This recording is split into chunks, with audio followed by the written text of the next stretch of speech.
what is reality, knowledge, the meaning of life?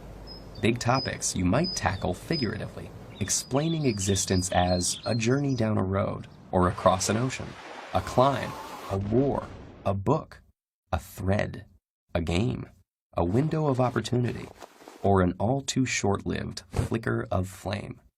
2,400 years ago, one of history's most famous thinkers said life is like being chained up in a cave, forced to watch shadows flitting across a stone wall. Pretty cheery, right? That's actually what Plato suggested in his Allegory of the Cave, found in Book 7 of the Republic, in which the Greek philosopher envisioned the ideal society by examining concepts like justice, truth, and beauty. In the allegory, a group of prisoners have been confined in a cavern since birth, with their backs to the entrance, unable to turn their heads, and with no knowledge of the outside world. Occasionally, however, people and other things pass by the cave opening, casting shadows and echoes onto the wall of the captive's face. The prisoners name and classify these illusions, believing they're perceiving actual entities. Suddenly, one prisoner is freed and brought outside for the first time. The light hurts his eyes, and he finds the new environment disorienting. When told that the things around him are real, while the shadows were mere reflections, he cannot believe it. The shadows appeared much clearer to him, but gradually his eyes adjust until he can look at reflections in the water, at objects directly, and finally at the sun, whose light is the ultimate source of everything he has seen. The prisoner returns to the cave to share his discovery, but he is no longer used to the darkness and has a hard time seeing the shadows on the wall.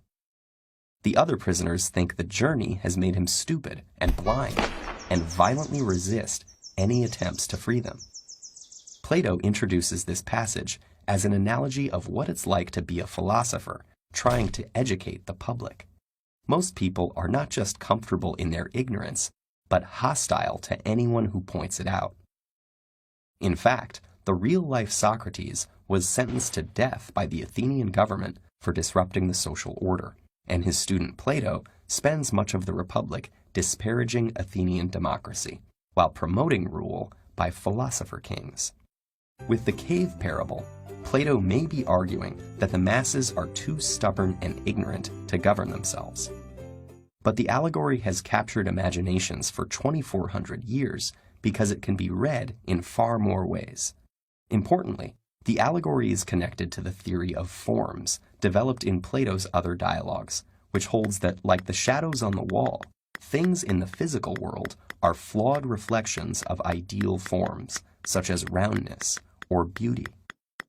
In this way, the cave leads to many fundamental questions, including the origin of knowledge, the problem of representation, and the nature of reality itself.